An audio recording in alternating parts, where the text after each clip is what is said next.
age startups to Fortune 500 to help leaders make sense of their ever-growing disruption in our world and channel that disruption into tangible results.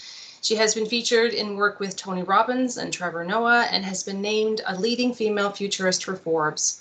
She has received both her BA and her MBA from the University of Chicago and is an instructor for the Continuing Studies departments for both Stanford University and the University of Toronto.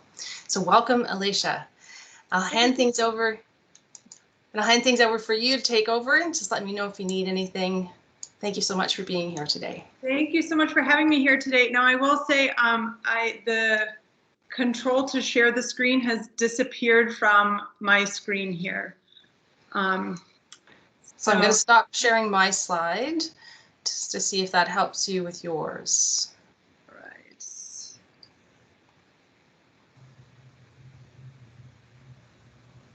there should be a box with an arrow on the top right-hand side. Let me see if this helps. No, that has also disappeared from my view here. The other thing you could do is if you want to pop your PowerPoint into the chat box or into, I can share it from my screen if you provide it for me. All right, let's see here. It is also not allowing me to do that. So like everything has disappeared and I'm only seeing half of you. Oh, interesting. So I think probably let me just zip out and then back in. That seems like the easiest way to go about this. Is that all right? That's absolutely fine if you'd like to try doing that. Yeah. Appreciate the efforts and apologize for the technical glitch. Okay, I'll be right back. In the meantime, while we're all hanging out here, I would love to know, if you could like share in the chat box, I'd love to know what has inspired you to come to this keynote today. What was it that you saw in the presentation that sparked your curiosity?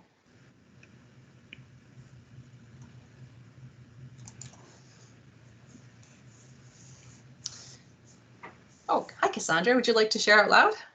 Hi, yeah, actually our meeting the other day inspired me to come to this meeting because as we talked about, I feel like there's a lot of good information that I can learn. And also I'm seeming to have a few issues with Microsoft Teams right now. So if I'm not in the chat box, then that's why. All right. Interesting. Are other people, hi, she's back. Awesome. And are you able to share screen now? Now I am able to, okay. Yes, I am able to share my screen. We are having some, I'm understanding that students are also having trouble sharing things in the chat box too. So though there are some coming through. So when you were away, I asked what inspired people to attend your presentation today. Oh, cool. And Natalie's saying that she wants to know how to use my biotech degree with my psychology degree. So awesome. Yeah. We'll give some hints to that as we move along. Awesome. So I can see that it is possible for me to share my screen now. So should I roll with it? Take it away. You take it away. Thank you. Cool. Thank you. Oops. All right. Can you see my screen? We did, and then you came back. And I came back. All right, let's see if we can do this again. All right, now you can see it, and now it is up. Ha! Okay. Technology, the future of now, yes, rooted in technology and humanity. It's all just one big swirl of all the things together. So first and foremost, thank you so much for inviting me to be a part of this conversation and to share what I see as the absolute possibility of the future of now and what happens through these kinds of moments that we're in, moving forward in a period of accelerated change. And if the last 12 months wasn't enough for you, then we'll see if we can't add some more to the pot here. So this is this is sentence right here. We must be willing to give up the life we have planned so as to have the life that is waiting for us. This sentence encapsulates every movie, film, book, great adventure, epic story that we have ever heard. The hero or the heroine must be willing to give up the thing that they're familiar with in order to embark out into the world and discover, experience, create that thing that is waiting for them. I think that perfectly encapsulates not only this current moment that we're in, but also what we are looking to create. And Nicola was kind enough to share a more formal bio of me. What wasn't in there was that when I was as a student sitting in your shoes many years ago, it was my 3rd to my 4th year of university. The program that I was studying was 4 years. And I had studied abroad in Spain, which was an amazing experience for me. But when I came back, it seemed like all of my classmates already had jobs. They already had everything figured out. They knew where they were going. They had a plan, and I didn't. And so I scrambled. I went to my career services office and tried to figure out, like, what is this recruiting thing? What is this job after university thing? And began to do some research, and at that time came to the conclusion that I wanted to be an attorney. Now, whether that was actually the case or not was yet to be determined, but what it was a pathway forward. It was a structured move from university. I would go and work at a big law firm in New York City, and then after a couple years there, I would move on to law school. So I was able to construct what felt like a clear pathway forward. What I discovered once I got there, after weeks and weeks and nights until 2 and 3 in the morning, going essentially proofreading documents for 12 to 18 hours a day, I discovered that that was not the path for me. And so I also had to be willing to give up the path, the things that I had planned in order to have the thing that was waiting for me. So I quit my job at the law firm to become an entrepreneur. This was my last day after 9 months of the law firm, literally tap dancing on my desk to go out in search of something that would be better aligned with who I am and what I am and what I was creating at that time.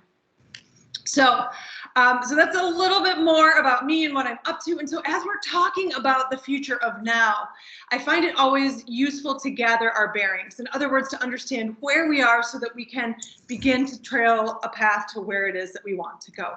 Now, this first slide that I'm going to talk about, let's gather our bearings in terms of the crisis. And when I share the word crisis here, I want to be really clear. This is not crisis as in doom and gloom, but it is crisis, the moment after which some outcome, good or bad, will occur depending on the decisions that we make right now. And so we are in the midst of pandemic. Depending on where you are geographically in the world right now, you have looser or tighter lockdowns. Things that we had grown to depend on as work, meaning going to offices and traditional career paths, seem to have evaporated, or at least are harder to navigate overnight. There are secondary and tertiary effects of the pandemic and the economic shutdown and all of these things that are happening. So we're in a moment right now where there's not as much certainty as we thought there would be, or that there certainly was almost literally a year ago to this date. And the second thing that I want to bring here in terms of disruption is that the pandemic came like a lightning bolt, and it has been a lot of disruption. And if you have access to the chat here, on a scale of 0 to 10, why don't you type in what the degree of disruption of the pandemic has been for you? 0 being nothing at all, and 10 being, oh my God, I can't believe this. The world seems like a totally different one, right? So it came like a lightning bolt, but what it didn't do, and in fact, it accelerated a whole series of changes that were already on the horizon. The impact of technology and work in our working world, a shifting workforce population. And so as we're looking out to what is here on the horizon, you know, we read articles about this all the time. Jobs being computerized or taken over by robots, and will there be places for humans? There will be.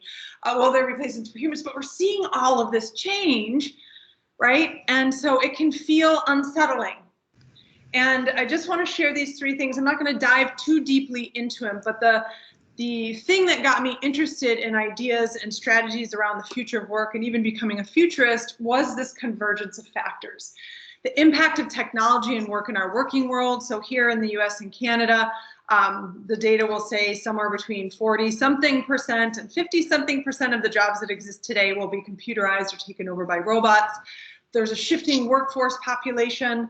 The trend toward independent and contract work has increased. When internet in the next 5 to 7 years is ubiquitous around the planet, when 3.5 billion people come online who have never had access to the internet and the educational and entrepreneurial opportunities that it provides, will all of a sudden make the global workforce look very different.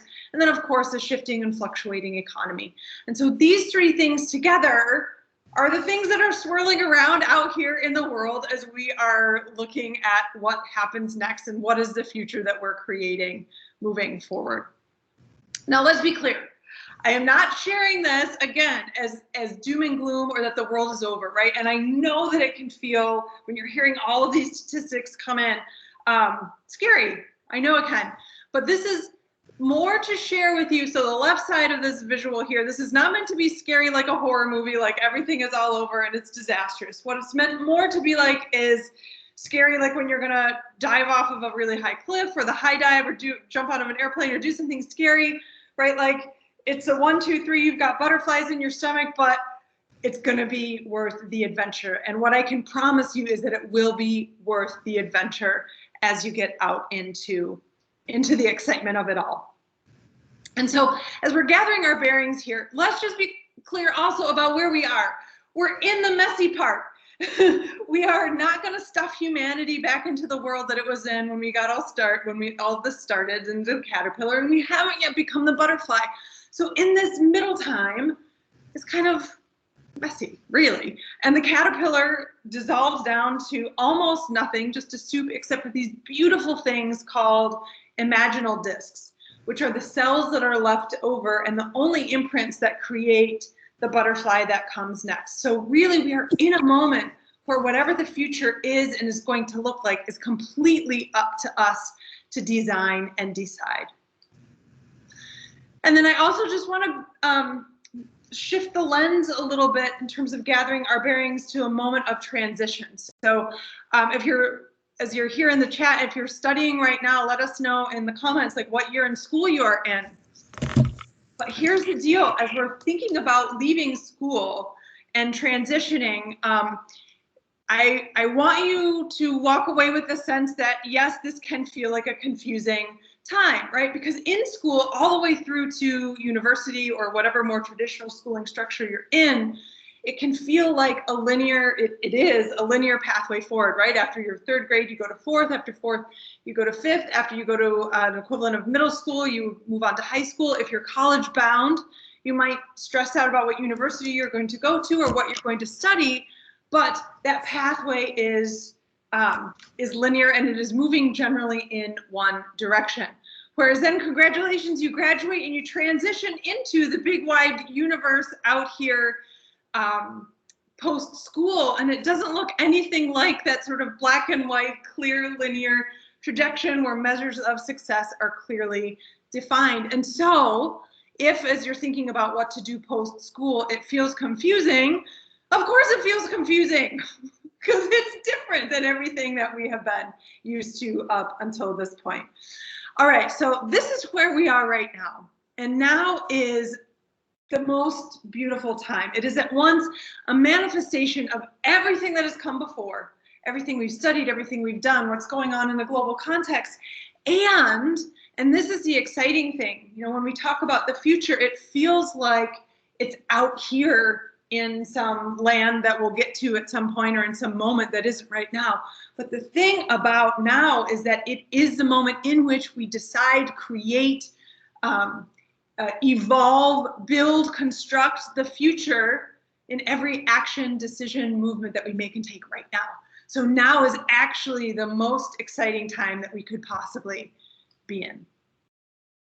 So with all of that uncertainty that I just shared with you, and I know that it's a lot, and this is my job to traffic in uncertainty and fundamentally answer the question, how might we empower success in the face of great uncertainty and disruption?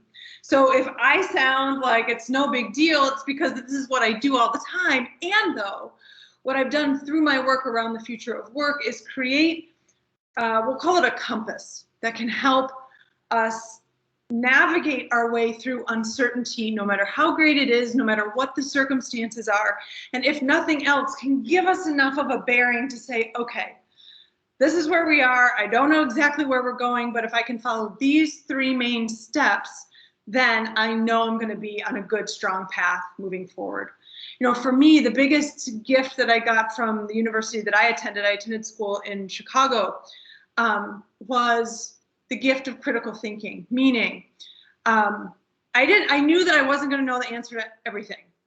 However, I knew that I was equipped with the tools that could help me get to the answer or get to an answer or action no matter what. And that's the intuit behind creating this. So what is it? The antidote to the chaos. It is mindset, it is education, and it is collaboration. And if you can remember these three things, then you're going to set yourself up for success in the disruption that's here and no matter what is coming down the road. And so with that, mindset. The principal distinction with mindset, and so each of these, and today I'm going to go through we're just going to scratch the surface on this framework, right? But each of them is developed into a foundational principle, a paradigm shift, right? So if we can understand the larger macro context of what's moving in the world, then we can better plan in the face of that. And then of course, practices. So great, we're learning something theoretical, that's fine, but then what are we actually going to do with it? And that's where the practice comes into place. So when we think about the principle of mindset, again, this is one of those things where it's like, even if you forget education, even if you forget collaboration, you can remember this piece of mindset, you are going to set yourselves up for success, which is the following. It is the distinction and more importantly, the choice that in every single moment we have, we can either be captive to our circumstances or captains of our destiny. Captives being driven by the question fundamentally or some version of, why is this happening to me? Why is this happening to me? Why did they do it? It's the economy. It's all of these external factors. Versus a captain who says, given that we're here, given that I'm here, what do I want to create? And I graduated from business school in 2008. And prior to graduation, so you remember that was the last Great Recession, and we graduated, this was just weeks before we graduated. All of the big banks crashed here, and many of my colleagues in school who had offers, had bonuses received, who thought that they had their careers already set out for them, had their offers rescinded at the last minute just before graduation. It was a really challenging and frightening time. And the difference between the students who were able to relatively quickly get themselves back into the market and into a job, and those who struggled for much longer was those who were able to make this switch or turn that, flip that switch up from being a captive to the circumstance to being captain of their destiny. Unless it was not cool in any way, shape, or form what was happening, that said, since we couldn't do anything about that, we couldn't make the banks come back, we couldn't make the jobs come back. What we could do, however, is begin to act in a more proactive way. So that's the first thing, mindset principle. Second piece here is a paradigm shift around linear world into an exponential world. The past of work, the past of what we did was oftentimes linear, incremental, relatively easy to plan. Certainly my early career strategies were focused on this linear or building block kind of a strategy, which is essentially, what can I logically do with what I've already done? Versus an exponential way to think about your career, which is taking a few steps back and saying, and for the person who was wondering what to do, combining sciences and arts together, how do you begin to combine them? You take a few steps back and you ask yourself, what do I want to create? What kind of impact do I want to have? How do I want to use my life? And then you align your skills, resources, and talents behind creating that thing. Not dissimilar from when the United States, and this is the flag on the moon, President Kennedy in front of a joint session of Congress in 1961 didn't say, okay, we're going to land a guy on the moon in 10 years, and here's the 47-step plan to get there. He just said, we're going to do it, get it done, and lo and behold, less than 10 years later, somebody was there. And that's the shift in thinking that can help you thrive as you're moving forward with your careers, especially in the face of disruption out here in the market. And then finally, in terms of practice and mindset, when we think about the future and when we think about most things in leadership and what business is going to look like and what work is going to look like, the distinction between the cavalry and us, meaning there is no cavalry, there is no future committee out here planning and creating what the future is going to look like, that is going to open the doors to us when it's done and fully baked, and welcome us in and say, welcome guys to the future we've created for you. It is up to each and every one of us to design that in a way that's empowered and empowering for us. So if that's the case, if you are your own leader, if you're the one who's creating that future, what is in your hand? What do you want to create? What's the vision that you have for the world? So that's mindset. Second piece here, education. Okay, the foundational principle, we are shifting away from a world of subject matter experts in the sense of unquestionable, unable to doubt, question, critique the experts, whoever the experts are, and we are shifting over into a place and space of subject matter student. Now, this is not saying that deep subject matter expertise isn't important. Quite the contrary, but what it is saying is about the mindset that we have as we are embarking on new endeavors. No matter how much we know about something, there's always something else to learn. And so shifting over this mindset from fixed and rigid into a growth mindset where we're rooted in curiosity, where there's always something else to learn, is what's going to help us thrive in the face of great disruption. And then as we think about our education and the paradigm shift here, the one that I'll share with you today is moving away from a world of diploma and done. So the world used to be that you could graduate from school, then you would never have to learn anything again, and that would just be how life was. Great, you went to school, it was a good experience, and now you're done. Now, ladies and gentlemen, if we want to thrive in the face of great change, the name of the game is lifelong learning. It's about curiosity, if for no other reason than the degree of disruption that's occurring out here is great. And so if we want to be able to thrive in the face of it, if we want to be able to still be relevant, so we're moving away from a world that was rooted in employability. So like, what have you done in the past that will get you the job that you want, versus into learnability. How flexible is your mindset, and how able are you to learn, unlearn, relearn new things so that you can continue to thrive and contribute. And then finally, here as a practice, as we're thinking about education, the ostrich versus the eagle. So we can stick our heads in the sand and pretend like none of this is happening, which is a strategy. However, what I would offer is that it is a less effective, less powerful, less impactful strategy than that of an eagle, which is essentially having a look at everything that's going on. And with that mindset of, given that we're here, what do we want to create?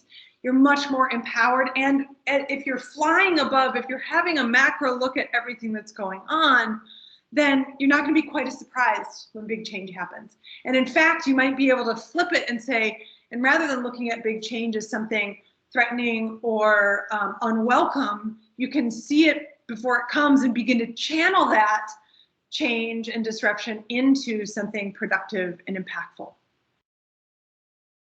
And then finally here, collaboration.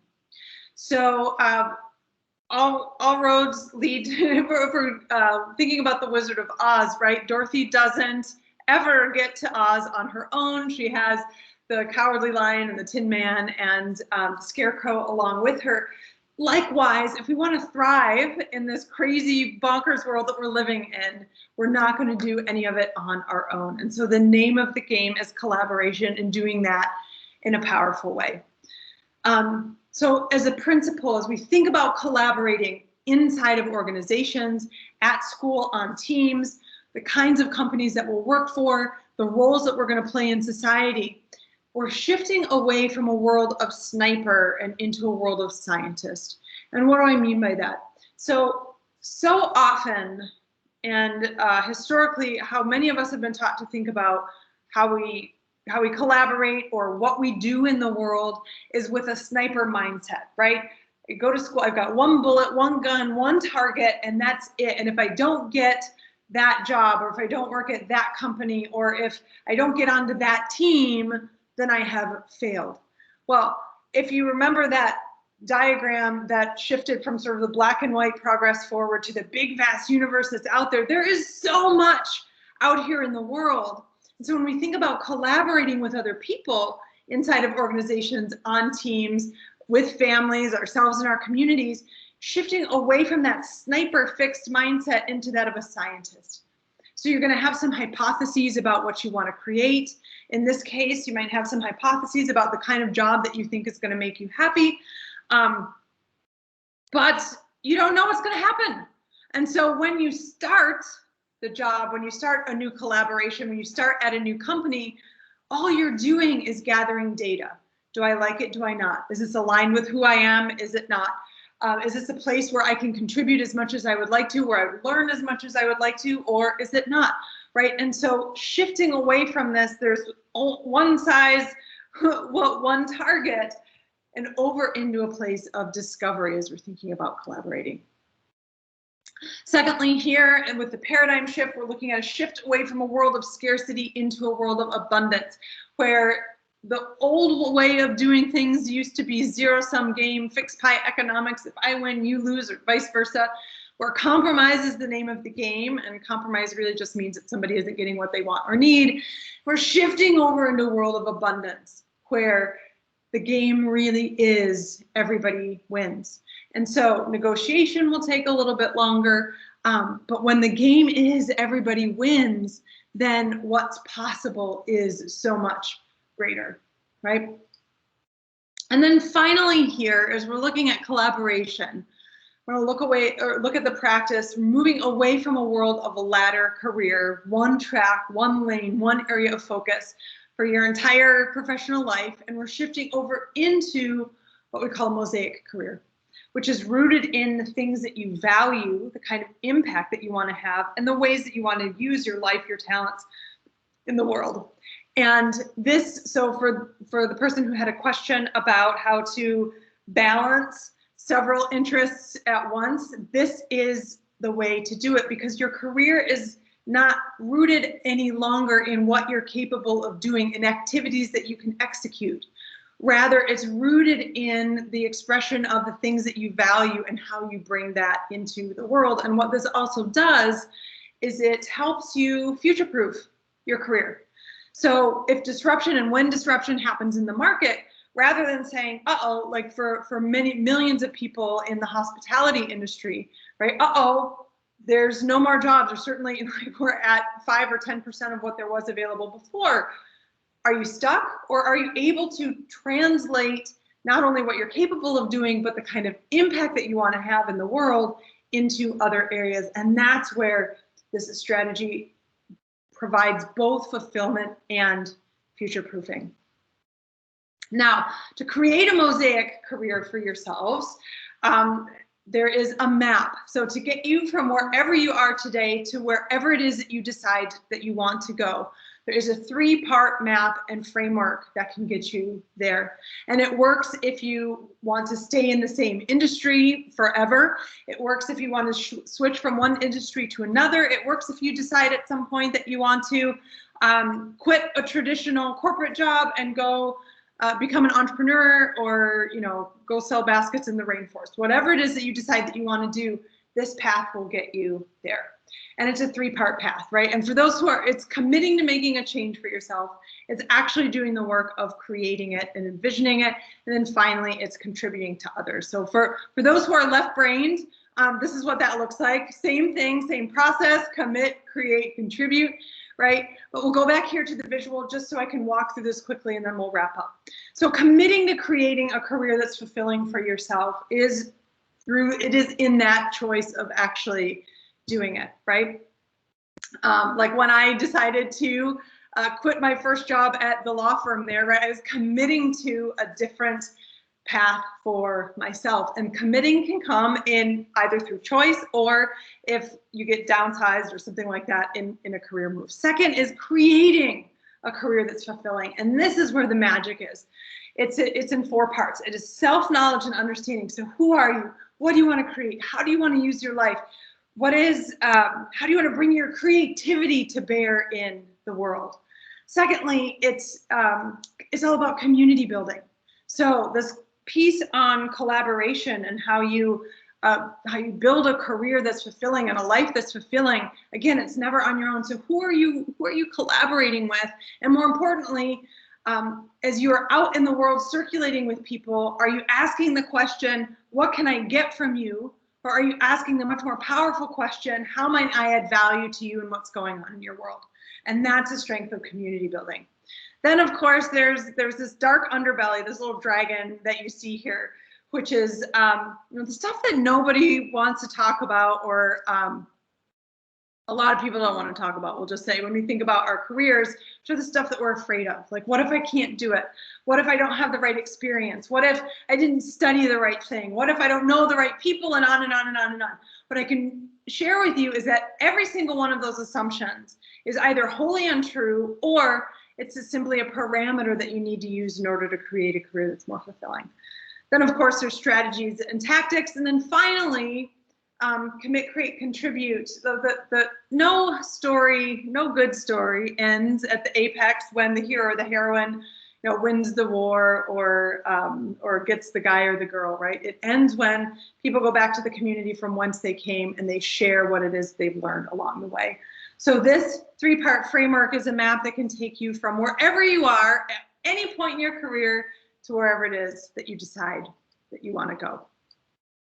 So as we look at this, mindset, education, collaboration, each of these having a foundational principle, a series of paradigm shifts, and there are others on my website which you can check out as well. And then, of course, practices that we can use. So what do we do with all of this, right? There's lots of disruption in the world. It doesn't seem like it's ending anytime soon. How is it that we can begin to integrate these things into life as we see it, life as we understand it, and more importantly, life as we want to create it? First and foremost is being in and getting into action. If you remember the old fable from Aesop, that the ants are working all summer long hard to bring in the harvest and store food for the winter, and while they're hard at work, the grasshopper's just like partying and having a good time, and all seems well until those first cold wisps of winter air start to blow in, and the grasshopper realizes what he's done. In fact, wasted that opportunity to begin to prepare for the future. And we are in a window right now in which, given everything that I've shared with you today, given all the information that's accessible to you through the great resources that you have at school, now is the time to grab this information and to begin to create rather than waiting. Because you'll recall, as I said earlier, there is no future committee that's designing and creating all the things for us. So now is the time to get into action and create. And then finally here, we aren't stuffing humanity back into the pre-pandemic box. It's just not going to happen, if for no other reason than the laws of physics won't allow it, right? Laws of physics are in constant expansion. And so the question really is, what is the future that we want to create, and what will we be building? Which is, of course, up to each and every one of us to decide. So we started out this conversation by saying that we must be willing to give up the life that we've planned so as to have the life that is waiting for us. And so as we think about building the future of now, my big question for all of you is, are you willing? And with that, I will thank you and open it up for some Q&A. Amazing. Thank you, Elatia. I really, really appreciate your talk. It's very inspiring. I feel uplifted and ready to tackle anything pretty much. Loving the idea of just 3 simple things, right? Mindset, education, collaboration, choosing the moment, leveraging ability to learn and adapt, harnessing curiosity and exploration in your journey. Pretty good, pretty simple principles to embrace and apply. Everyone, if you have a question, a curiosity, something that you would love to have Elatia elaborate on even, please share in the chat box with us. Love to hear what's happening in your thoughts right now and how we can continue this conversation. I'll kick it off with a question or two and get things to roll. Students often wonder, how can I be resilient? Like, what does resilience in the labor force look like for me as a student, not having touched it as much?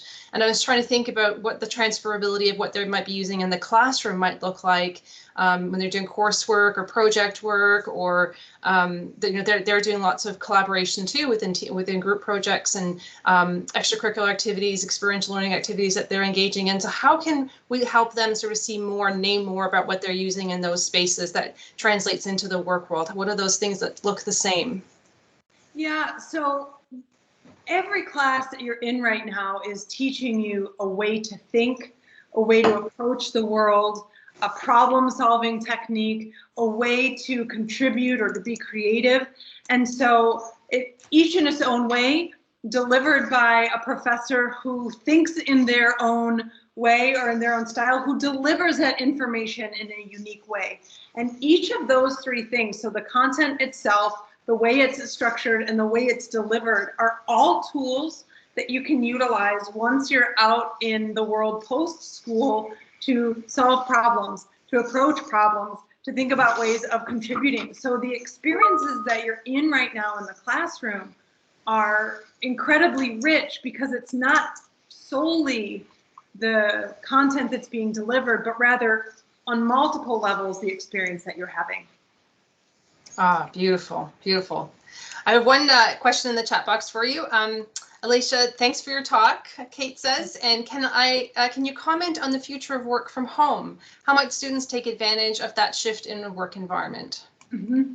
So the future of work from home, I think what has been made clear for companies is that it is now possible to minimally implement flexible work schedules across the board. From where I sit and from the data that I see, I don't think that most companies will continue extended everybody works from home for a long period of time. Because, and here's why. So it feels like it makes sense right now. The majority of people who are working for the companies where they work right now still worked for them before the pandemic began. Companies are going to start running into challenges with collaboration, with innovation, and with a series of other things that can, at least for the moment, still happen best inside of close quarters. So I think we're going to watch the pendulum swing a little bit, depending on what industry and where you're working. How you can take advantage of this moment is now there is an entire world of companies who you could be working virtual internships in, who you could start working with right now, who before you might not have been able to because of challenges with physical proximity. Also, still, sort of one of the reverberating effects of the pandemic is that many people are more willing to open up time in their schedules to share information and ideas with you. So this could also be a great opportunity to reach out to people who might have some insight into what your future career is and could look like, or who might be able to be a line into a new kind of job or new kind of industry that you weren't exploring before. So those are a couple of the opportunities that remote presents. Feels like we're still in a great place of, I mean, we're always in a good place to experiment, right? But as a student, this is an awesome opportunity to just, because there's so many connections that you can make globally, to have experiments in places that you wouldn't have been able to have before. And that moving forward with that pendulum swinging back and forth, the entire workforce and employers we're all learning what the balance is, what looks and feels good for a company, even in terms of how to foster that collaboration and keep those interdisciplinary problem solving opportunities going by being in person and not being in person at the same time, right? Taking advantage of both those spaces. That's awesome. Jay has a great question. What advice can you give pertaining to feelings related to a dream job versus playing it safe? Interesting. It can be scary to pursue a field that is less stable and sure, but do you have any advice for taking the path less traveled? Yes. So that is the question now, isn't it? And here's, so I cited Joseph Campbell, and if you are not yet familiar with his work, I highly, highly, highly recommend that you check out. There's a 6-part series that I believe you can get on Netflix. I think the license is valid up in Canada for Power of Myth, but there's a book that's a collection of his talks called Pathways to Bliss. And one of the things that Joseph Campbell says is that people are not so much looking for the meaning of life as they're looking for the experience of being alive. And while, only each and every one of us knows what the adventure is that we're being called to now, but in your heart, if you let it be quiet, if you shut out whatever you're seeing and whatever you're observing your classmates doing, what's out there for you. And here are some statistics that I will share with you. Currently, 87% of the planet is disengaged or highly disengaged at work, which I read as bored to miserable or worse. And we spend more than half of our waking hours, if you're working in a full-time job, doing work or work-related activity.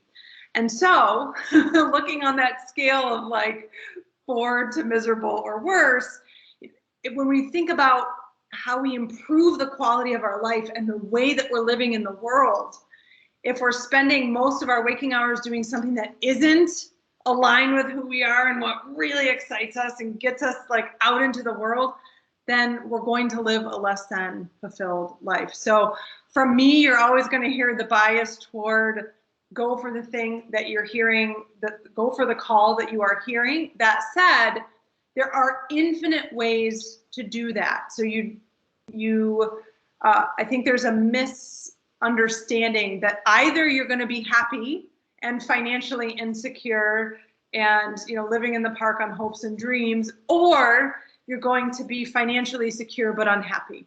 And it's not an either or. There are infinite expressions of work, of financial freedom, of all of these things. And I think what's core to that, which is why I talk about the Mosaic career, and I know that Nicola does a lot of work in helping people discover what drives them, that's the core of it, right? Are you fulfilling on who you are and how you want to be and how you want to grow in the world?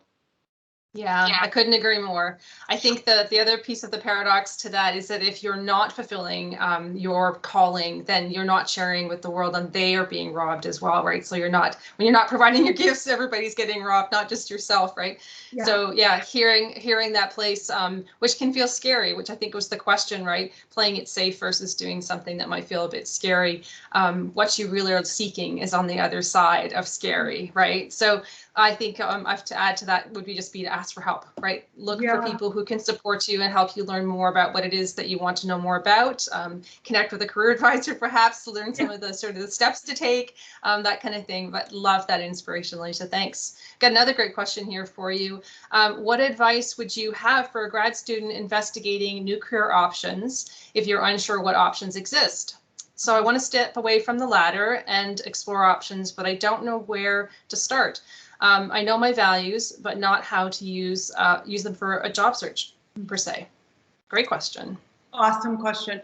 Yeah. So the first thing that you're going to want to do is to start to get into conversation with as many people as you can find. So if you don't know where you want to go, and this happens to most of us, because again, you recall that graphic where it was like the black and white, one pathway forward that seemed pretty linear and clear. And we step out into this massive universe of literally infinite opportunities that we can, most of which don't look like what school looked like, and many of them we can actually create ourselves. So that kind of puts us in a like, well, what do I do? How do I even go about doing that? And first and foremost, I'll say follow the trail of fun. And there's a whole lot of research behind this. You can check out the book Play by Stuart Brown. He's a guy who created the National Institute for Play here in the US, professor at Stanford. But essentially, so ask yourself now, from where you sit, from what you can imagine, from the things you see in the world, what are 3 industries that look like they would be fun to work in? And then what you do, okay, great. Well, let's say one is marketing, one is higher education, and one is, I don't know, financial services, who knows, right? And what you start to do is reach out to people who are working in those fields to begin to learn. So you recall that distinction that I talked about in terms of community building, like what's going on in their world? What kind of challenges are they facing? Are these challenges that I'm capable of solving or helping them solve? Are they challenges that I want to help somebody solve? And then you start to filter through with that. And that's also where that strategy of, are you going to be a sniper or are you going to be a scientist comes in. Just start gathering information, like what feels, and each conversation will get you closer and closer and closer to a practice, to an industry, to a brand new job, and you begin to meld and mold it in that way. But the how comes in action, and it feels like a paradox because you say, well, but I don't know how to do it. I've never done it before. Well, if you just do it, then it will make itself apparent in the doing, in the action, in being in conversation. Oh, I can't hear you, Nicola. Oh, you're muted.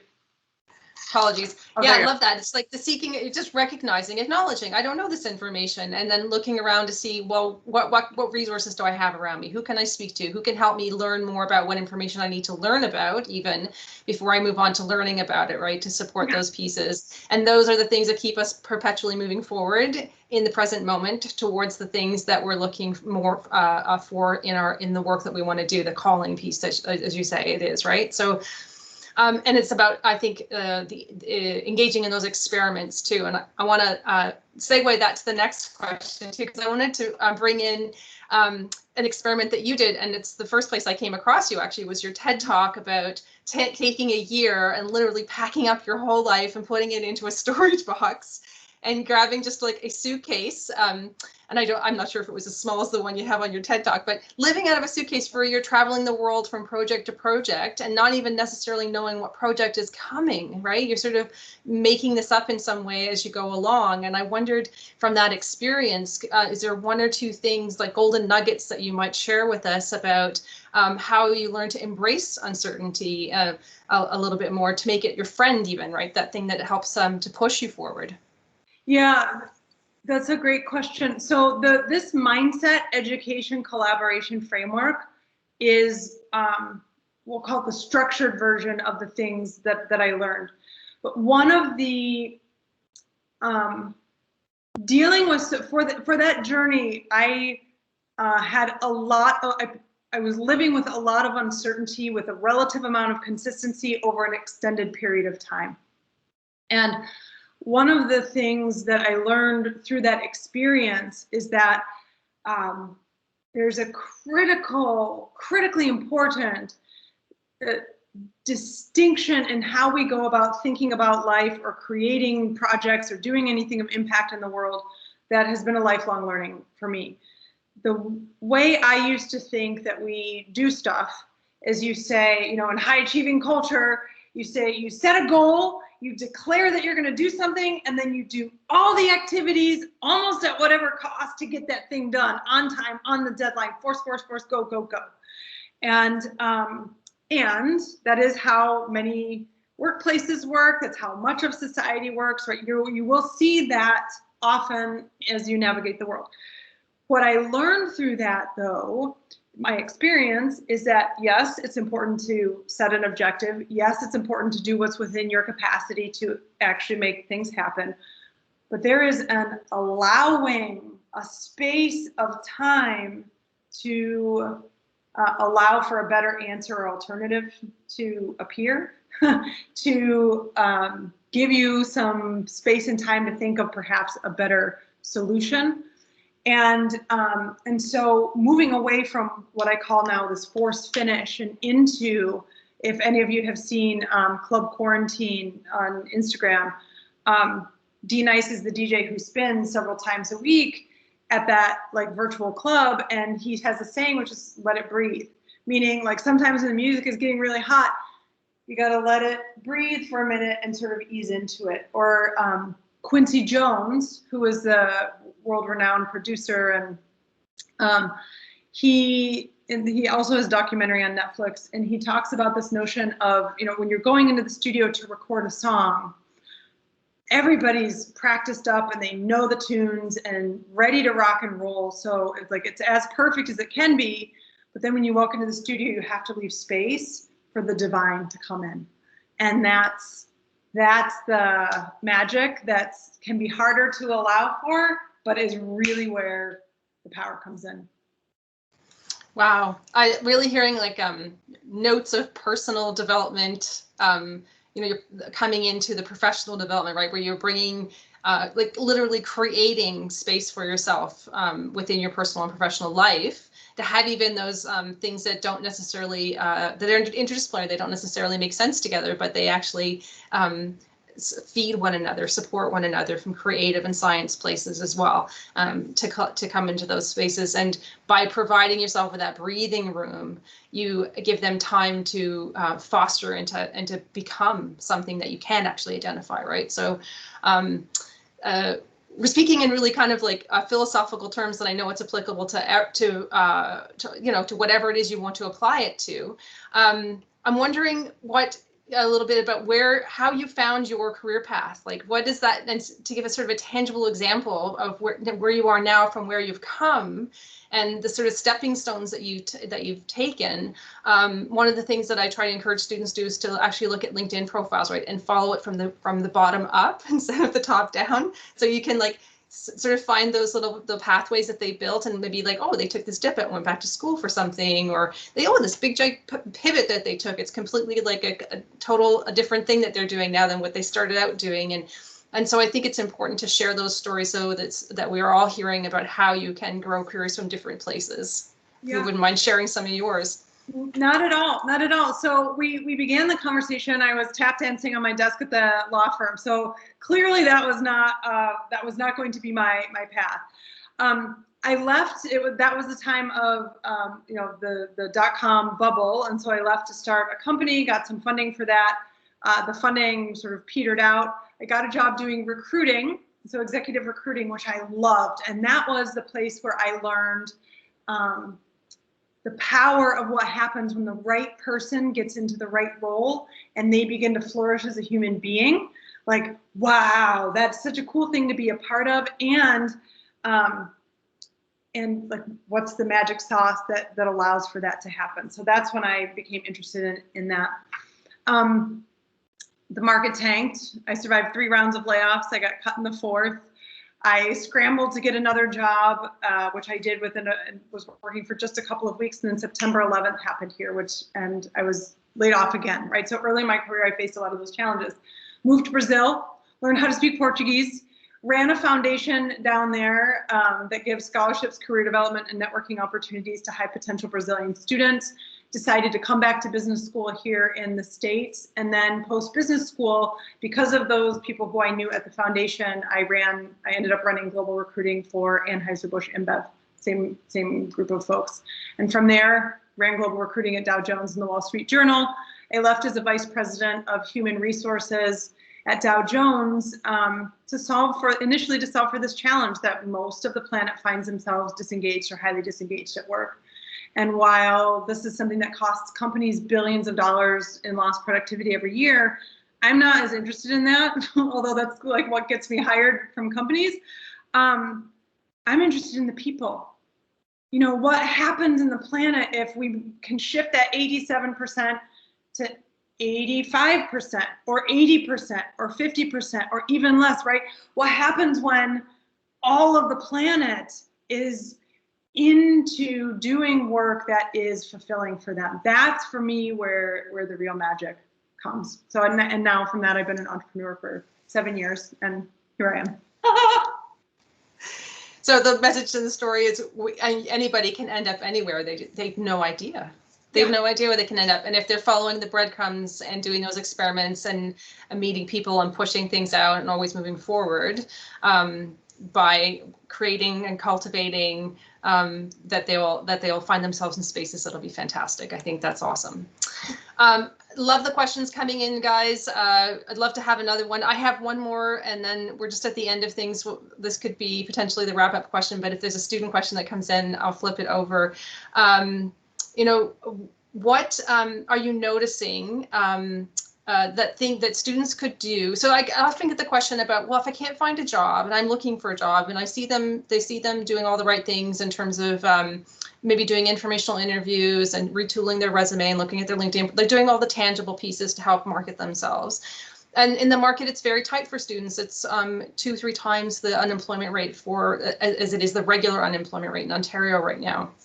But that doesn't mean that there isn't opportunity, right, to continue to build your resume and to continue to build who you are. And I wondered if you might have some examples or ideas around how they could seek additional resume builders that might not be employed work. Yeah.